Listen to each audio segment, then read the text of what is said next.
అర్ధరాత్రి భారీ వర్షం, ఉధృత గాలి వీస్తున్న నిద్రాహారాలు సైతం మాని బుడమేరు గండ్ల పూడిక పనుల్లో జలవనరుల శాఖ మంత్రి నిమ్మల నిమగ్నమయ్యారు. పనులకు ఎక్కడా ఆటంకం కలగకుండా అర్ధరాత్రి 1 గంట నుంచి తెల్లవారుజాము వరకు జోర్న వానలోనే తడుస్తూ దగ్గరుండే పనులను పర్యవేక్షించారు. డేగల ప్రభాకర్ జన్మదినోత్సవాన్ని పురస్కరించుకొని ప్రతి సంవత్సరం ప్రభాకర్ కార్యాలయంలో పుట్టినరోజు వేడుకలను ఘనంగా నిర్వహిస్తారు. అదేవిధంగా టీడీపీ నాయకులు, కార్యకర్తలు, అభిమానులు తరలివచ్చి శుభాకాంక్షలు తెలియజేస్తారు. కానీ ఈ ఏడాది తుఫాన్ కారణంగా పుట్టినరోజు వేడుకలు జరుపుకోవడం లేదని డేగల ప్రభాకర్ పేర్కొన్నారు.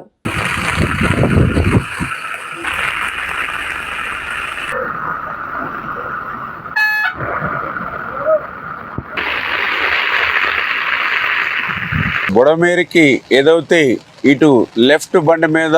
3 ఏదైతే బ్రీచెస్ 200 మీటర్ల పైబడి ఏదైతే పడ్డాయో, అదేవిధంగా అటు రైట్ బండి మీద 7 బ్రీచెస్ ఏదైతే పడ్డాయో, అదేవిధంగా ఏదైతే పులివాగు దగ్గర 3 బ్రీచెస్ ఏదైతే పడ్డాయో, మరి వెంటనే అందులో కూడా ప్రత్యేకించి ఈ లెఫ్ట్ బండి మీద ఉన్నటువంటి ఆ 200 మీటర్ల 3 బ్రీచెస్ని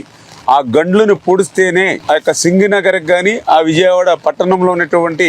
వరద ఉధృతిని తగ్గించవచ్చు. ఎన్ని సహాయ సహకారాలు చేసినా కూడా, బాధ్యతలు తీసుకుని మనం పనిచేసినా కూడా ఈ గండ్లు పూడ్చకపోతే ఆ యొక్క సింగనగర్ కానీ ఆ యొక్క విజయవాడ పట్టణ ప్రజలకు కానీ ఉపశమనం ఇవ్వలేము అనేటువంటి ఉద్దేశంతో చంద్రబాబు నాయుడు గారు ఎప్పటికప్పుడు ఈ యొక్క గండ్లను పూడ్చడమే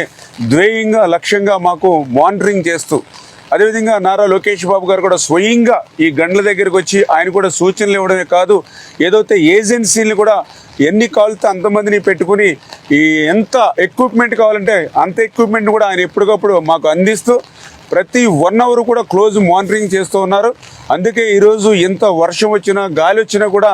దాన్ని కూడా మేము తట్టుకుని ఎదుర్కొని ఏదైతే అధికారులు కానీ అదేవిధంగా ఏజెన్సీలు కూడా వాళ్ళ యొక్క సహకారంతో ఆ బుడమేరు గండ్లను యుద్ధ ప్రాతిక మీద పూర్తి చేస్తూ